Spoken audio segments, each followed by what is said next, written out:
Herkese salam dostlarım, necəsiniz? Ümid edirəm yaxşısınız. Bugün Free Fire yoxsa PUBG videosunu çəkdim.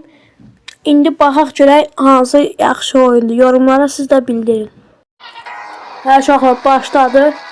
Bu PUBG-dir.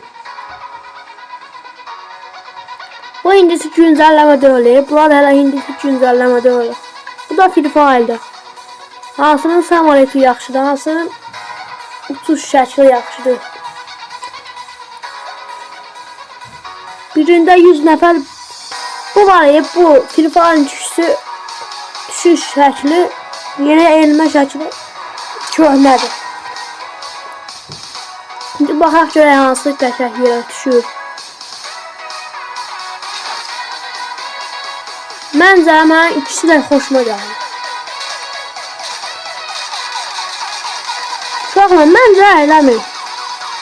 Maşın 2-3 dənə gülləyə patlamaz da. Free Fire'da amma çox vurur da, patlıyor. Məncə ən realı Free Fire oldu bu. Telefon çıxıyordu əncə. Ha, buz qoyur.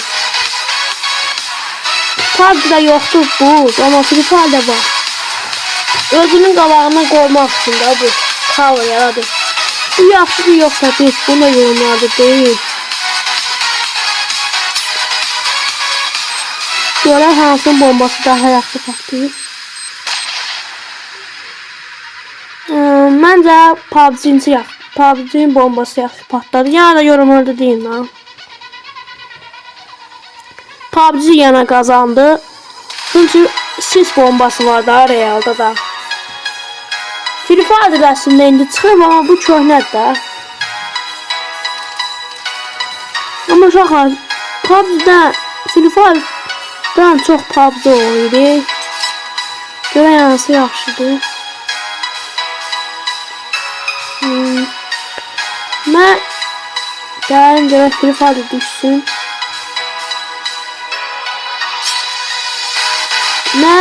Nə bileyim, ikisi də yaxşı gəldi. Görək. O, bak, bu realda qəşəkdir. Bu da qəşəkdir. Bu xoşuma gəlir.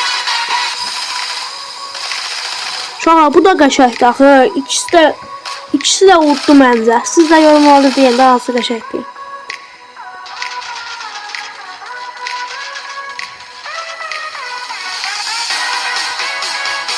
X-lərdən mən baxaq. Setlərdən. Məncə mən Free Fire setini bəyəndim. Çünki çox qəşəkdir. Baxaq. Bu da qəşəkdir. Free Fire seti yəni yaxşıdır. Setlərdən Free Fire yaxşıdır məncə. Deyirəm da Free Fire yaxşıdır setlərdən.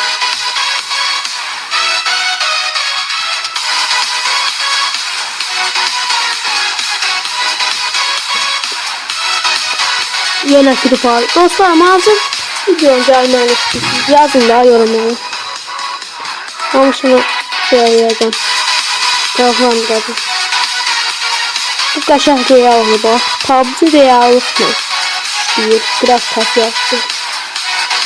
Free Fire üçün də pis olur. Free Fire da pis olur. Free Fire da yaxşıdır burası.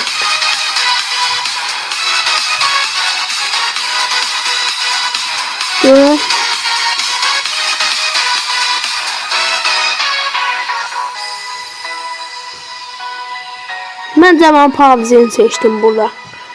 Çünki PUBG-də real üzür. Məncə burada ən real PUBG-dir. Nəysə uşaqlar, videomuz bura qədər idi. Ümid edirəm bəyəndiniz. Videoya abunə olub, like atmağı, bildirişləri açmağı unutmayın.